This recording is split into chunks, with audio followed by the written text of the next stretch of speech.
Preparations in Edo State now ahead of Saturday's election. We have joining us in the studio public affairs analyst is also a journalist, Charles Ideho. Good to see you again. Yeah, that's right. You won't be alone in your analysis this morning. We have joining us live from Edo, lawyer, former chairman of Ego Local Government Council, Nosa Adams. Thank you for joining us. We'll begin in the studio here. Thank you very much. You're welcome. We'll begin in the studio here. Charles, so more than 2 million voters, have already collected their PVCs. What's it looking like for you in terms of the awareness, of what is at stake ahead of Saturday's election for the voters? Well, I think this is very heartwarming that people are beginning to get this awareness. When you look at the figures from INEC, by 170,000 new entrants, some of them transfers from other states to be eligible to vote in Edo State. So it tells you that people are becoming aware, and they also want a change for that state, a state that they call the heartbeat of the nation. So it's not unexpected because the stakes are high. You have a sitting governor of the PDP that will want a continuation, a retention of his mandate. I mean, the baton handed over to somebody else coming, as well as Godalo. And then you also have APC. APC has not been in government for quite a while, since 2016, if I'm not mistaken. When the man who is there now, he jumped ship. So they also want to, because even very at the heart of the APC at the center, they also want to regain Edo State, because Edo State is like, once you get Edo State, you have an inroad into South-South. So it's like the gateway into South-South. So the APC at the center also wanted to, as a state they want to have in their kitty, being very, very strategic in the manner of speaking. So people people who believe that Obaseki has done well, they want somebody who is going to be continuing from where he stopped. They are offbeat, but people who also believe that he has not done well, that they actually want a change. People who want to get connected to the center, they are also thinking that APC is going to help them. Right. Yeah. Let's go to Nosa Adams. You're in Edo State, so I'm sure you will be able to, feel the pulse of the people ahead of the election on Saturday. So can you talk to us about what it's like in Edo State and what's your own perception of how INEC is preparing ahead of Saturday's polls? Well, thank you once again. To the best of my knowledge and to a very reliable extent, we are prepared in Edo State for the election. We are on ground, and from what I've seen so far, INEC is fully prepared. They have marshaled out their line of action, and is being followed up meticulously. And above all, the tension and the palpable fear generated by the statements, by the very dangerous and most disappointing statements that were coming from the governor of the state, the security agencies have also prepared to live up to expectations. Because when those statements were coming out, it was generating fears and tension. A situation where the state governor will tell you that the election that is coming is a do or die, and we publicly announce to a Edo State resident that the election for him and for his supporters is a do or die, is most unpatriotic, I must make bold to say. But the security agencies, from all indications, has prepared to march west with action as to curtail any probable or likely threat to peace and orderliness in the conduct or in the runoff to the election and during the election. So, generally speaking, apart from the very, like I said earlier, disturbing moves and utterances that is coming from the PDP across the state, both from the governor, from the PDP state chairman, from PDP stakeholders, from PDP principal leaders that are issuing threats and very disturbing statements. The preparation on the side of INEC and law enforcement agencies is very much in place, and I can say without fear of contradiction that preparation is on top gear, and we are on course in Edo State. We are very much on course to the extent as to allow us to exercise our franchise. It's only when there is a probable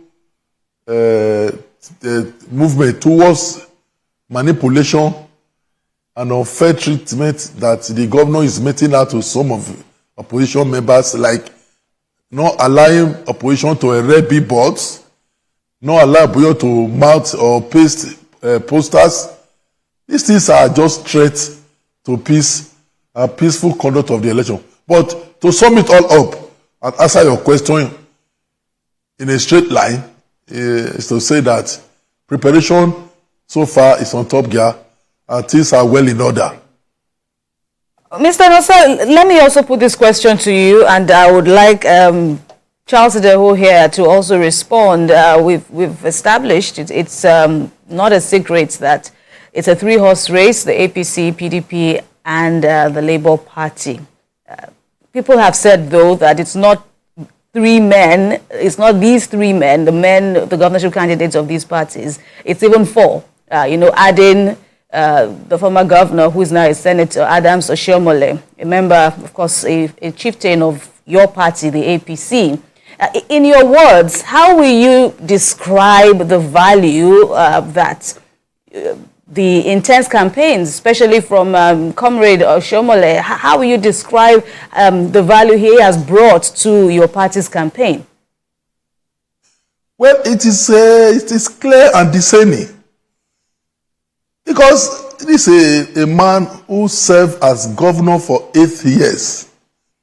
And in that 8 years, he was able to distinguish himself and endeared himself to the people of Edo State's heart. And he was able to popularize his principles and hypotheses. And today, the man is loved by virtually everybody in Edo State. That is why you say wherever he goes, you see crowd following him. If Oshiomhole goes to any part of Edo State and he steps out of his car, you will see crowd pulling along with him. That is to tell you the extent he was able to endear himself to the heart of the people of Edo State. This is a man who was able to introduce the principle of one man, one vote. And he turned into a sing song in Edo State. He was able to introduce what is called now known as Oshiomhole's Red Roof. He was able to work out a mass deflooding project, a Benin water storm project.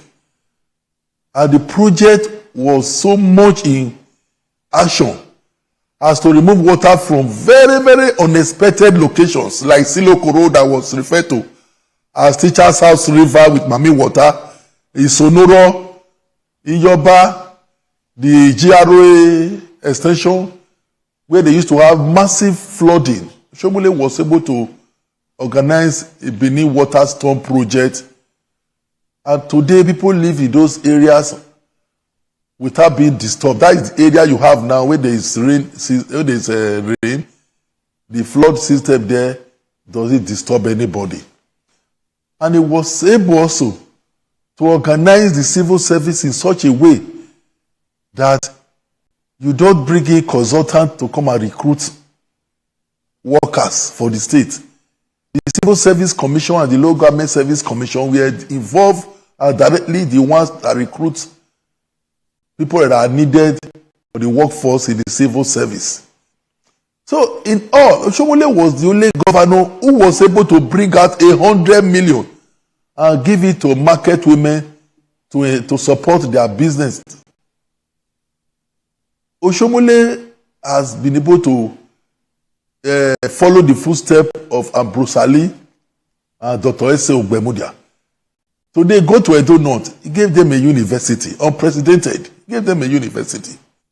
So it is fitting Oshiomhole that gave us a university in Benin. The second university in Benin was to be in the So, Mr. Nosa, it is fitting that Comrade Oshiomhole has brought value.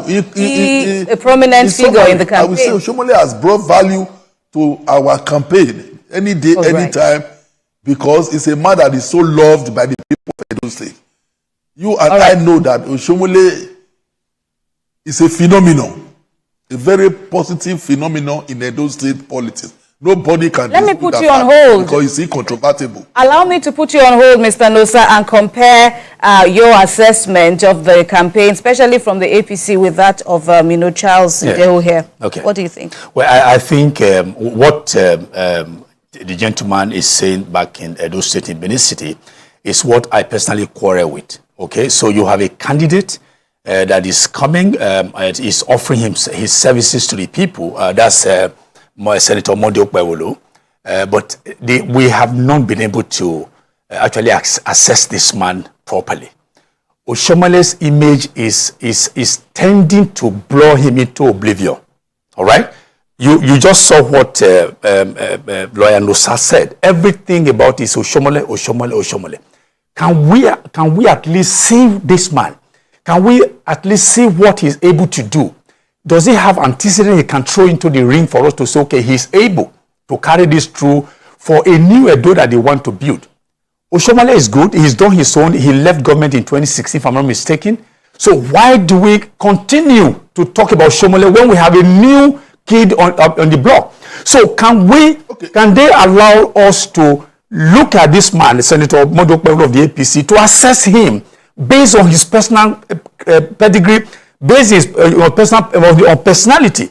Because even if you go on campaigns, I've watched campaigns and all that, out of about maybe about 30 minutes that they are going to be talking, okay, let's say 1 hour, Oshiomhole will speak for about 1 hour 45 minutes, 15 minutes for the candidate that we have not been able to assess. So, okay, if this man is able to deliver the goods for Edo people, that's the problem I have with that. But then, if you look at it on the other side, yes. hang on, Mr. Nosa, we still have time. We'll get back to you. But you would agree that things like this are not exactly peculiar. No. As I said, personally, I mean, I'm from Edo State. I'm a stakeholder. I mean, I used to be state public secretary of a party there, over there. I mean, for about 2 years, I returned again to continue my media business. What I'm saying is this, Kemi, we want to employ you to be a presenter of this studio. Shouldn't we assess you to know your competencies? If, for instance, you can do the job, you can deliver the job, but somebody who's your reference, your referee, is the one we're hearing from. So how can we assess you? That's why I said I have a problem.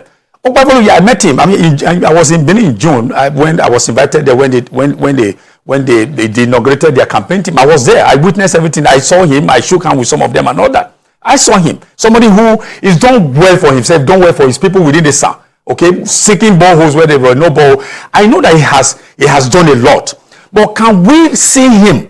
Can we feel him? Can we assess him based on what he's coming to give to Edo people? So that Oshiomhole can hold the ladder out for him. The man was speaking. But Oshiomhole should not cast what I call a cloudy atmosphere upon this man who is coming to serve if he wins. Okay. That's where I have the problem. Even Nosa, he's also everything like more than 5 minutes to be talking. It's Oshiomhole. It's not Oshiomhole. Because he was answering my question. But it's not Oshiomhole that's offering his services. It's not Oshiomhole that's putting up himself to say, okay, let the citizenry or let those citizens vote for him. All right, Charles, you've had your say. Let's. My brother. No, can I just say very quickly? I just want to try to break down what he's trying to say. What we're trying to say is that to an extent, from what you have said, it will seem as though this is a proxy election between major stakeholders in that election, and perhaps this will have an influence in how the voters will vote in the election on Saturday. Talk to us about that. Now, hello, are you hearing me? Yes, I can hear you. Now, let me clear a point here. Distinguished Senator Okpebholo and his running mate, Right Honorable Dennis Ideho, these are people who have distinguished themselves already.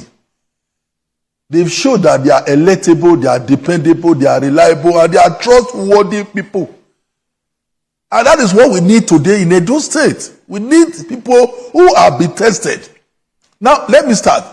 I'm happy my brother there mentioned that Okpebholo has done well for himself. Okpebholo is a household name in Ishan today, not because he's contesting for gubernatorial election now. He has been a household name, that is why he was nicknamed Akpakomiza. Okpebholo has distinguished himself in virtually all the facets. Now, is it somebody who contested and won an election and campaigned in 5 local government areas of Asian land and won massively that you will say you have not heard from? Is this a distinguished senator of the Federal Republic of Nigeria you will say you have not heard from? Is this somebody who went to primaries with 17 others and came out first that you say you have not heard from? Okpebholo is just a tactician. He knows his honors. He knows how to prioritize his target. What Okpebholo is doing today is to reach out to the voters, going from ward to ward, to unit, from unit to unit. Okpebholo knows that what he needs now is a don't post vote, not studio vote, not social media vote. And he knows how to get the votes. And Okpebholo has been able to show that in this game, you have to go to the grassroots, get the votes. He doesn't believe in raggmatize. He doesn't believe in funfair. He just believes in going to capture the area. That is what I like about him. He's a man that is so organized and is so prioritize his target, his needs. Now he's come back to what I said. You know his needs. At this point in time, he has prepared a well-marshaled manifesto, highly chiseled. And he has told us, in this locality, I will do this. In this locality, I will do this. And he has gone around the 192 wards in Edo State. And he has been able to pick paper and pen and put down what their needs are. And that is what has been lacking in governance for the past 8 years or thereabouts. And he only want to take the same route where somebody will be so rhetorical. Somebody that will be brandishing a laptop, have very beautiful things in laptop, talk so sweet talk.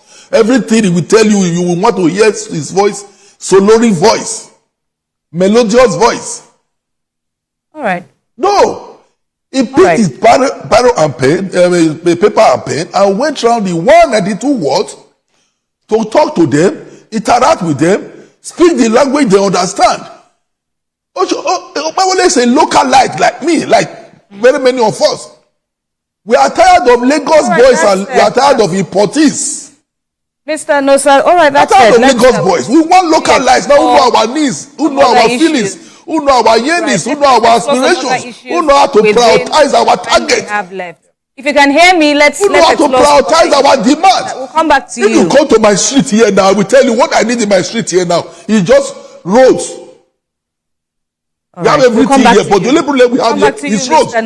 But go to somewhere like GRA, close to the government house. Close to government house. What they need there is drainage. Good roads. Even government house, what they need is good roads. And Okpebholo is trying to get at the target. What is your need? What is your need? That is by the way. Kindly hold that thought. Kindly hold that thought. You will hear what Denko has done. I need to bring in Charles Ideho now. Please hold that thought. I need to bring in Charles Ideho now. We'll come back to you shortly. So that's for the APC. On the flip side now, let's quickly look at the chances of the PDP. Governor Obaseki has served out his 2 terms, but somehow he's also in the race. His candidate is contesting. That's it. Well, Obaseki, of course, is done. This is his the 8th year and the last lap of his mandatory 2 terms. Okay, so he's going to be serving out his 2 terms, and then that's why he's bringing somebody he feels that he knows. Aswelimen, the one they call Aswe Udalo, who, of course, a lot of people are also accusing that Obaseki himself is also trying to also play what Oshiomhole is playing, not allowing even the candidate to be seen as well. That's exactly my quarrel with all this is. When people put themselves up for them to say they want to offer their own services, okay, for the people, let them tell us what they have, not people speaking, I mean, say some of this thing by proxy. So has it done well? Yes. In the corporate world, I mean, he's got records that he can flaunt, chairman of this, chairman of that, chairman of this, and one legal firm they say is very striving. He was one who established that. So he's also done well for himself. Now, yes. But again, what he's done in the corporate world is a different ballgame when it has to come when you come to the political issues of. So how much of those does he know? That's another thing people are asking. Of course, even jocularly, people even say that he doesn't speak his language. That even when he went to where he comes from, that he needed an interpreter. So a lot of people are also making a news even though it really doesn't matter. Okay, but even Abdul Salih, who he mentioned earlier, when he was there in the UPN's days, Abdul Salih didn't speak much of Fashion, and he was the governor of Bende State, as known today, Edo Delta. So linguistic factors should not be anything people should. I mean, that should be heard against anybody. So I believe that according to people that. One or two things that the present government has done that they can flaunt that, and in favor of Aswa Ighodalo. So, but again, it remains to be seen. It is the electorate of Edo that will be deciding whether Obaseki has done well, PDP has done well to say, okay, they want to renew the mandate for that party to continue for another 4 years if his first stanza. If they say no, they want a change, they will just want to have a taste of another party. Well, they also have the right to say, okay, they want to take the baton over to the other party that is opposition in the states as we speak. But for Olumide Akpata, if you can I go there? Okay, yeah, Olumide Akpata. Well, it's also what he's bringing. If not for the fact that labor movement actually made a quite. I mean, they made good showing in the 2023 election because of the influence of the obedient movement, the youth. Which, of course, gave victory to even the man who represents Nosa at the National Assembly in the Red Chamber. This man was relatively unknown. But because of the popularity of the obedient movement, the man today now is in the Senate. That's because Labour Party is the party that represents Edo South in the Senate because of the obedient movement popularity. So, which is what Olumide want to flying that flag of the popularity of the obedient movement. Then he was chairman of NBA for some time. So, president. So he's done well for himself. But I wouldn't know whether the obedient movement factor can still have it to play. Then one other thing is also having in his favor is the fact that it's agreed by over 80% of Edo that the pendulum of leadership should shift to Edo Central. Because Edo stands on a tripod. Okay, you have the Edo South, and then you have the Edo Central, you have the Edo North, where I come from. So power, leadership pendulum have been oscillating between Edo North and Edo South since 2008. So they feel that that's too long a time for you to say one aspect. The third leg should not aim to have it. So which is why the two parties, PDP and APC, decided to surrender their flags to Esan, which is central. But Olumide Akpata is from Edo speaking. That's Benin speaking. Benin speaking is where Obaseki, the outgoing is good. So if he wins by providence, are you saying that Benin speaking will now hand over the baton to Benin speaking? Right. Mm-hmm. So those are the issues. These are big questions. Yes. Right. Yes. All right. Let's go back to Nosa. Some persons will say, is it really the language itself that builds schools, that construct roads and other developments in the state? But before you address that, how do you react to the PDP's concern about the affiliation of the Residents Electoral Commissioner to the former Rivers State Governor? Is that really a source for concern? And also the allegation that to an extent the APC is using the federal influence in this election. Does this come into play here?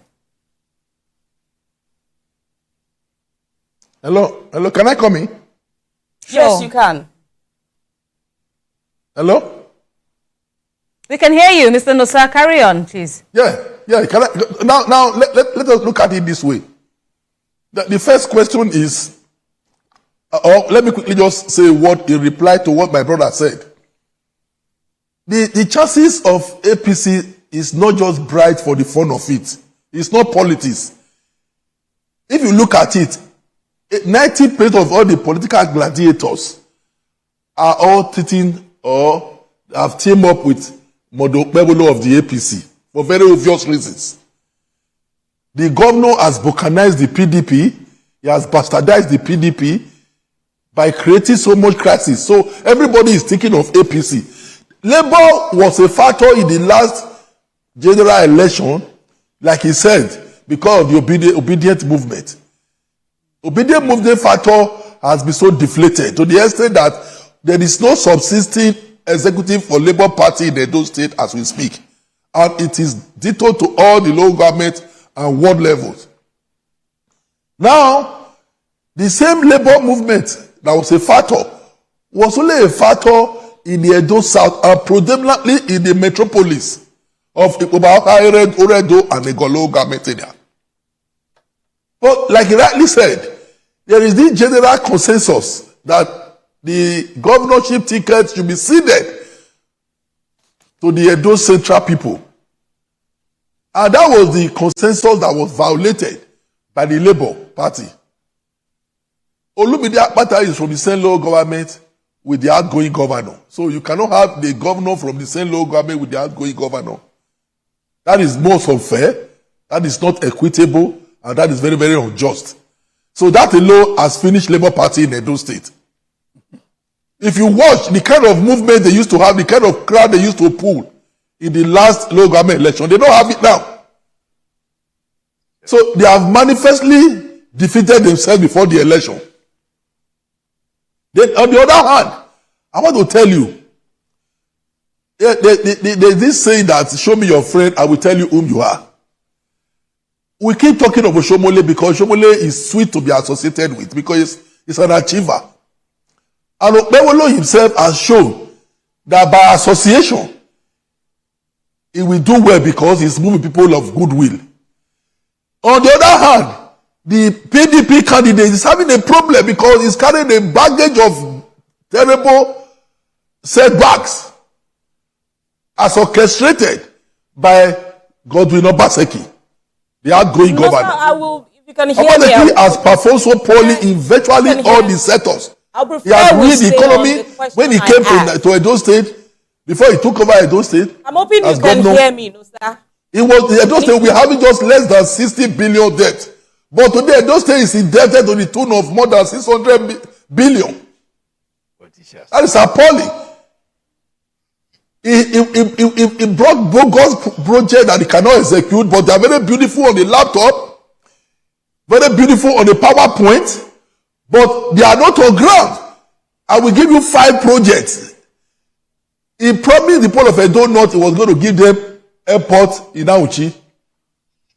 And he brought in a consultant and he paid the consultant billions of naira.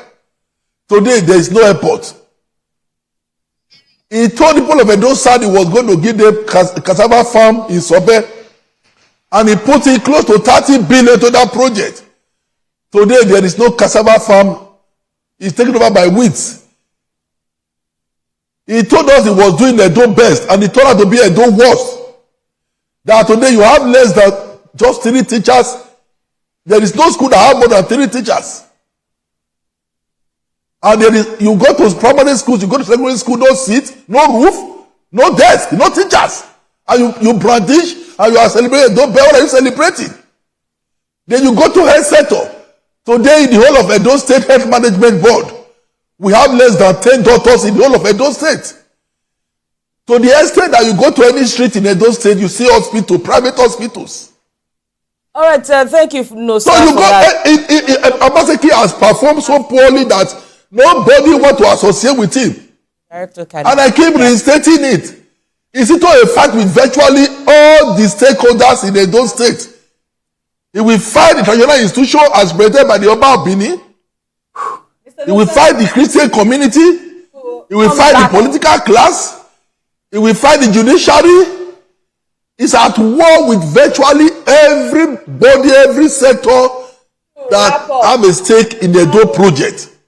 Charles here to... So, I mean, Odaro is his special advisor. I mean, Igodaro of Alagodaro. Is his special advisor and his economic coordinator. Very much for speaking with us. So, to the extent that everything that is being done by Obaseki is purely extracted from the advice of Aswe Igodalu. Quickly, just wrap up this conversation. Talking about the role of the APC, you know, and the PDP is concerned about the affiliation of the Residents Electoral Commission. Yes, and Mr. Anugum Onoha, which of course is a cousin. I mean, they have filial relations. I mean, does that really matter? Even Wiki also confirmed the fact that they're related. He was a commissioner and essay on lands under his administration, but I don't think he has anything to do because he's there. He's not going. The election will not take place in his office. Okay, so elections are going to be taking place at polling booths across Edo State, and then there are electoral officers there, the polling unit people who are going to be they're going to be having a screenshot of all the election materials and their results, which of course they're going to be entering into whatever the materials, which they will now upload into what they call IRF, election viewing, INEC result viewing portals. So all these portals will not be, the man will not be in charge of all this. So I think for me, the politicians have a way of creating sensations. So in order to divert attention from, so for me, the relationship between what's his name, Wiki and this man, Wiki is even of the PDP, because he's serving on in this government. Maybe that's why they're having the concern. So for me, I don't think it's any issue that has any substance to rely upon. That's the way I see it, honestly. Yes. I'm afraid we've run out of time, but we must thank you, Charles Ideho, for your contributions on the program. We really look forward to free and fair polls and favorable reports from Edo State as residents head out to vote on Saturday. We must also thank the former chairman of Ego Local Government Council, Nosa Adams of the All Progressives